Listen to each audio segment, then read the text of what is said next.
Ajay, your question regarding the visit of the Deputy Prime Minister from Russia. This visit happened yesterday. The Deputy Prime Minister of Russia is here along with a delegation to participate in the World Food Programme. On that occasion, he met with our Prime Minister, where we discussed cooperation between the two countries, specifically in the fields of fertilizer, food processing, agriculture. There's a lot that we can do between the two countries. As far as defense cooperation is concerned, this is something which is ongoing between the two countries. So one by one, first to Siddhant's question, we have seen statement by NATO Secretary General Mr. Mark Rutte regarding a purported phone conversation between Prime Minister of India and President Vladimir Putin of Russia. This statement, let me clarify, is factually incorrect and entirely baseless. At no point has Prime Minister Modi spoken with President Putin in the manner suggested. No such conversation has taken place. We expect the leadership of an important and esteemed institution like NATO to exercise greater responsibility and accuracy in public statements. Speculative or careless remarks that misrepresent the Prime Minister's engagement or suggest conversations that never occurred are unacceptable. As previously stated, India's energy imports are meant to ensure predictable and affordable energy cost to the Indian consumer. India will continue taking all necessary measures to safeguard its national interests and economic security. Shailendra, आपका सवाल जो शायद कल जो एक notice आया था social media post पे हम लोगों ने देखा है कि नए टैरिफ की बात हो रही है फार्मा पे और भी अन्य कुछ पदार्थ पे, तो इस रिपोर्ट को हम लोगों ने देखा है और हमारे यहाँ जो मंत्रालय जो विभाग इससे संबंधित है वो इस मामले पे नजर रखे हैं और उसको उस पर देख रहे हैं कि क्या उस पर असर पड़ता है. विशेष जानकारी के लिए तो मैं कहूंगा कि जो संबंधित मंत्रालय हैं यहाँ पर उनसे बातचीत करेंगे तो ज्यादा आपको जानकारी मिल सकती है. कश्मीर के मुद्दे पे हम लोगों का बयान साफ है.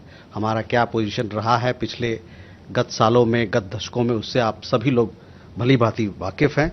जहां तक नॉर्थ साइप्रस की आपने बात कही, मैं आपका ध्यान आकर्षित करना चाहूंगा. जो विदेश मंत्री की मीटिंग हुई साइप्रस के फॉरेन मिनिस्टर से, उस पे ये बातचीत हुई और वहां पर आपका ध्यान मैं आकर्षित करना चाहूंगा कि विदेश मंत्री ने इस बात पर बातचीत की और ये कहा गया कि हम उस बात का समर्थन करते हैं कि एक कॉम्प्रिहेंसिव और लास्टिंग सेटलमेंट हो साइप्रस के मुद्दे पे in accordance with the agreed UN framework and relevant UNSC resolutions. Ravinder, coming to your question, first the number of deportations that have happened from the United States. In the last several months, since January 2025, so far we've had 2,417 Indian nationals deported or repatriated from the United States. In the case of Ms. Harjeet Kaur, she also returned recently. You are well aware of our position on migration. We want to promote legal pathways of migration. At the same time, India stands against illegal migration. Whenever there is a person who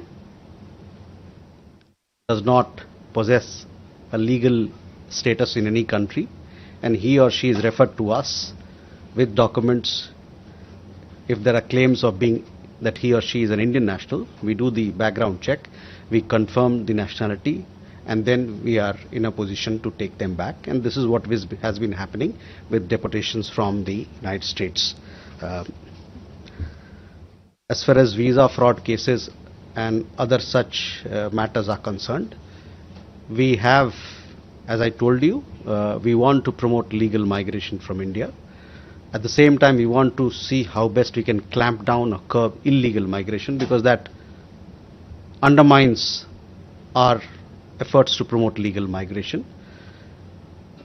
The Government of India has been working very closely, or several ministries of Government of India has been working very closely with state governments to crack down on illegal, on agents, on people who are promoting illegal migration, visa frauds that you mentioned.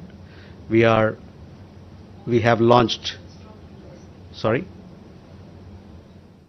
So we are at the same time raising awareness about legal migration. We've also been issuing regular advisories for our nationals to stay away from, the kind of employment opportunities that are being offered in Southeast Asia that you saw, or the advisory that we recently issued on Iran, and several such movements that have taken place recently. We've also,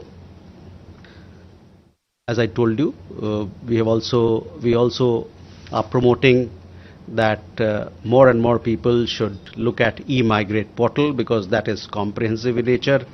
It will give you what are the steps taken, what are the steps to be taken for legal migration, which are the agencies which have been recruited, which have been certified by Government of India, and what are the do's and don'ts involved, what you have to do when you reach your destination, what sort of help can the Indian missions abroad give you, so on and so forth.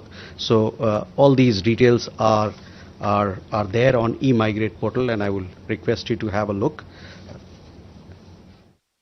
The Protectorate of Immigrants, as you know, it has offices all across India. The Ministry of External Affairs works through them, along with the state governments, to see how best we can promote legal migration and how best we can clamp down on illegal migration. On the question of Iran, you would have seen our advisory as well.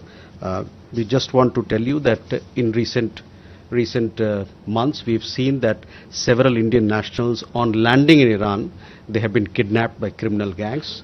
Now, between Iran and India, we have a visa-free regime, but this visa-free regime is only valid for tourism purposes. There are agents who, in connivance with several others, they have been luring our nationals to go to Iran for employment purposes. The visa-free entry is not meant for employment purposes, and also giving them a pretext that through Iran you'll be sent across to third countries for employment opportunities. So we have taken that, we have issued an advisory so that people are aware of these facts and what has been happening, and so that they can stay away from all these people who are promoting illegal migration. Recently, as I told you, several cases of kidnapping of Indian nationals have been reported once they landed in Tehran. Megha, on a question regarding Bagram Air Base, yes, we have seen those reports, but I don't have any comments to offer on this particular matter, as I said last time as well. On the meeting between the United States and some other countries that you referred, it is a question that you must take to them. But as far as India is concerned, we closely follow all developments that have an impact on our interests.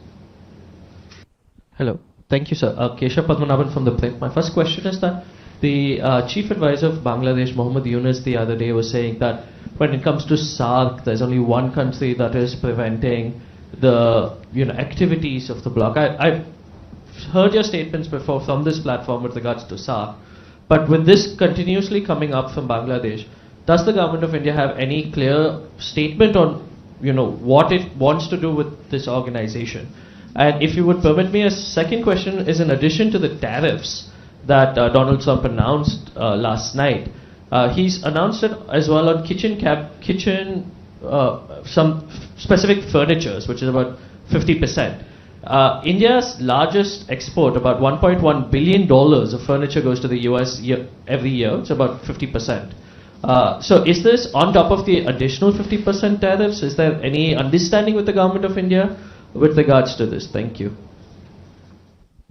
Okay, so first, Huma, your question. We did have a meeting with SICA foreign ministers. This was held on 25th September. External Affairs Minister had a meeting with SICA foreign ministers. As you know, SICA is an important partner for us as far as South-South cooperation is concerned, and the ambit of Global South solidarity is concerned. Both SICA and India are working together to advance collaboration, cooperation in the fields of digital transformation, renewable energy, food, health, security, and climate action. As far as crude from Iran and Venezuela, I don't have any information in that regard. ब्रह्म पाकिस्तान और Saudi Arabia के बीच में जो संधि हुई है, अभी defence pact हुआ है, उसके बारे में हम लोगों ने एक वक्तव्य जारी किया था और पिछले बार प्रेशर में हम इस बात पर हम लोगों ने इस पर बातचीत भी हुई थी. हमने ये कहा था कि भारत और सऊदी अरब के बीच में एक सामरिक साझेदारी है जो कि पिछले कुछ सालों में मजबूत हुआ है और हमारा ये उम्मीद है कि हमारी जो स्ट्रेटेजिक पार्टनरशिप है या सामरिक साझेदारी है, ये आपसी हितों और संवेदनशीलताओं को ध्यान में रखेगा. नीरज, फॉर्मर जो प्रधानमंत्री हैं शेख हसीना, उनके बारे में हम लोगों ने इस मंच से कई बार आपको बताया है कि हमारा क्या पोजीशन है, तो उससे ज़्यादा मेरे पास और कुछ कहने को नहीं है. मैं चाहूँगा कि आप हमारे जो पोजीशन पहले जो हमने कहा है उस पर ध्यान केंद्रित करें. उमा, योर क्वेश्चन, आपका सवाल रूस में जो भारतीय नागरिक वहाँ के रूसी सेना में हैं उनके बारे में है. देखिए, हाल ही के दिनों में हम लोगों को पता चला कि कुछ और भारतीय नागरिक रूसी सेना में को उन्होंने ज्वाइन कर लिया है. यह बात हम लोगों को भारतीय उनके परिवारजन के मार्फत से पता चला है. इस बात को हम लोगों ने दोनों तरफ, रशिया में उनका जो यहाँ पर दूतावास है और मॉस्को में जो उनका सरकार है, दोनों के साथ हम लोगों ने फिर से उठाया है और बहुत मजबूती से उठाया है कि जल्द से जल्द जो हमारे नागरिक हैं उनको वहाँ से रिहा करा जाए. करीबन 27 लोग हैं जो अभी जिसकी हम बात कर रहे हैं. 27 लोग जो भारतीय नागरिक अभी रूसी सेना में कुछ हाल ही के दिनों में भर्ती हुए थे और उनको हम लोग वहाँ से निकालने की कोशिश कर रहे हैं. साथ ही साथ मैं आपको ध्यान लेना चाहूँगा कि हम लोगों ने कई दफ़ा पहले भी एक एडवाइजरी इशू किया था कि लोग इस प्रकार का प्रलोभन देके वहाँ पर बुलाया जाता है उससे बचें. तो एक बार फिर आपके माध्यम से और आप सभी लोगों के माध्यम से ये मैं कहना चाहूँगा कि हमारे जो वहाँ जाके रूसी सेना में जाने के भर्ती होने के बाद जो खतरा है, जो जान का खतरा है, इस पर लोग ध्यान दें और उससे जो वहाँ प्रलोभन दिया जाता है, जो जिस प्रकार का एम्प्लॉयमेंट अपॉर्चुनिटीज़ की बात की जाती है, उससे लोग बचें.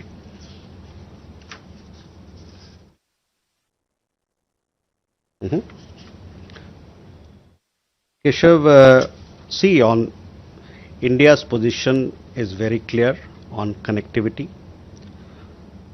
We want to promote regional connectivity and collaboration. As far as SAARC is concerned, we made our position very clear. There is one particular country which is responsible for holding progress in SAARC.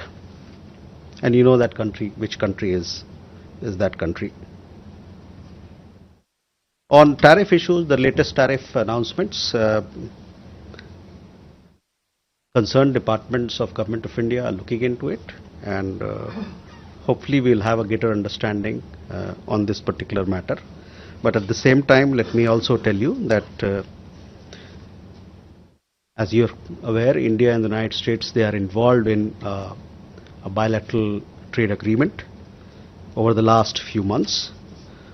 These ongoing discussions naturally cover all areas of interest to us. And if you want any more specific details on this particular as to how this tariff is going to play out, I would say that you'll have to get in touch with Department of Commerce and the relevant other Government of India agencies. Can we have more? Kalol? Kalol Bhattacharya from the Hindu, sir. Sir, President Trump has met the leadership of Pakistan and also General Munir. Do you have a comment on that?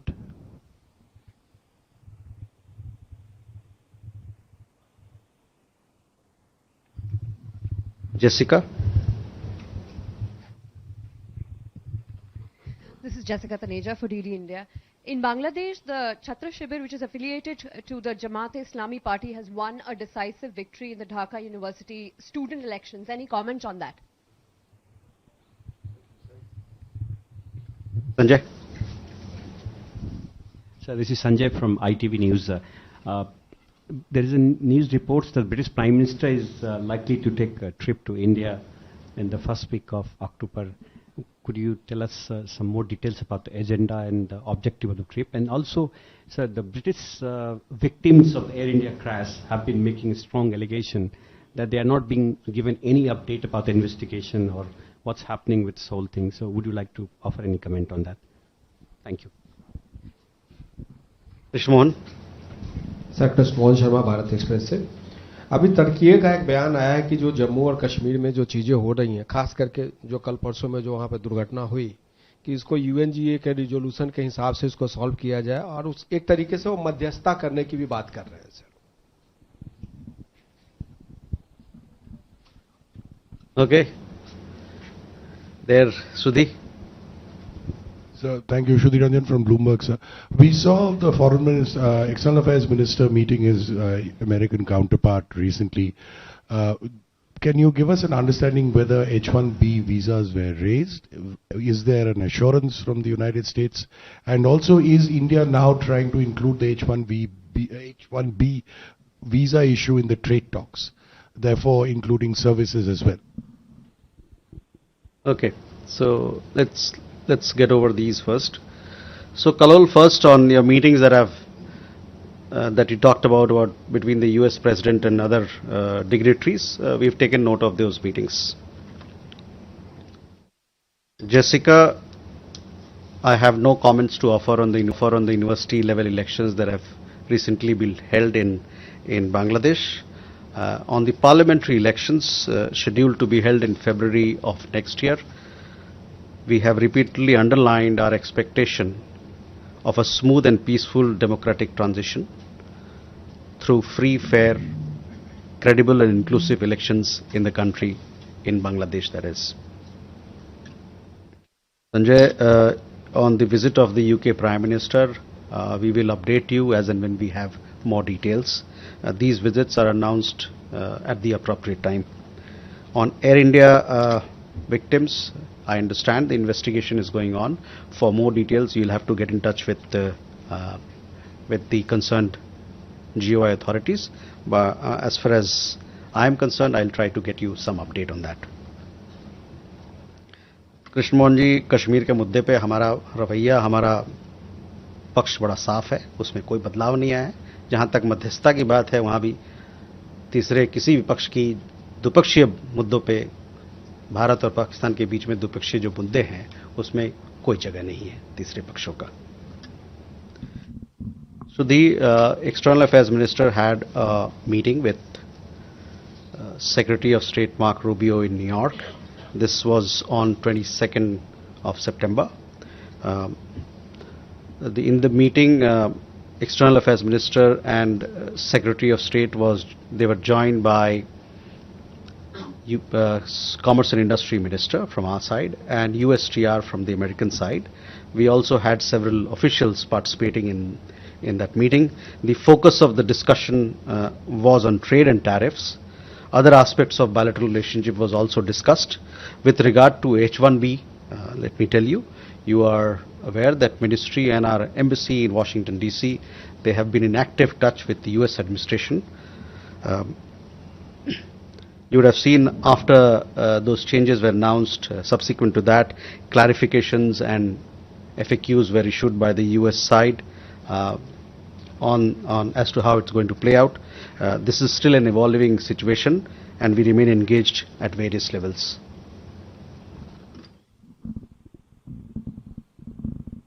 I mean, since you asked the question of H1B, let me also tell you that we've also seen a notice by the Department of Homeland Security regarding the proposed rulemaking, some of the new changes that we want.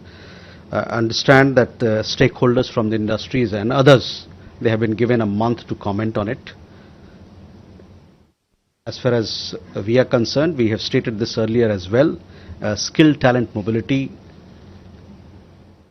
and exchanges between India and the United States, they have contributed significantly to innovation, wealth creation, economic growth, competitiveness, productivity in the two economies, and we want to remain engaged with all concerned, including the industry, and we also hope that these factors that I just talked about will receive due consideration.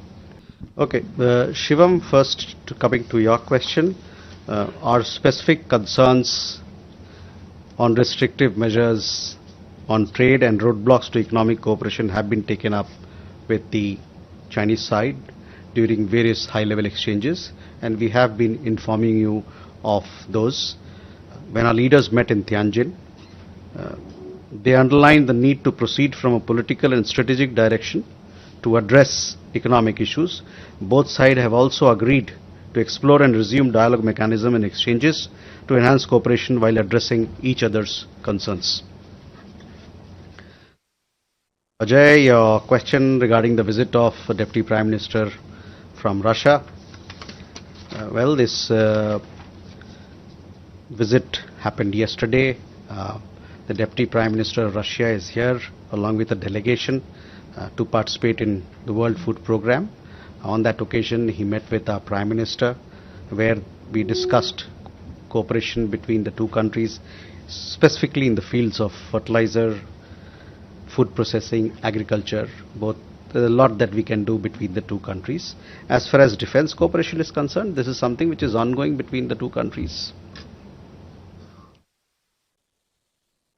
Asia and Kashmir, I've already answered, you know our position. Manish, on the status of Quad. See, Quad is a platform. Sorry, just a second. We see it as a valuable forum for discussion on shared interests in number of areas. As far as leaders level summit is concerned or is to be scheduled, these happen through diplomatic consultations or will happen through diplomatic consultations among the four partners.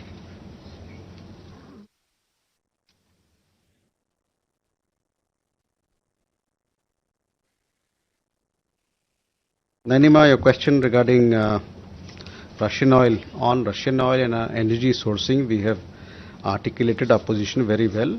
What is our broad approach to it? On the EU comments on Russian oil, let me also tell you, and would like to attract your attention to some of the comments that have been made by several leaders, including President Trump, on that EU and NATO and G7 countries should also look at halting energy imports from Russia. I mean, there cannot be any double standard in the matter.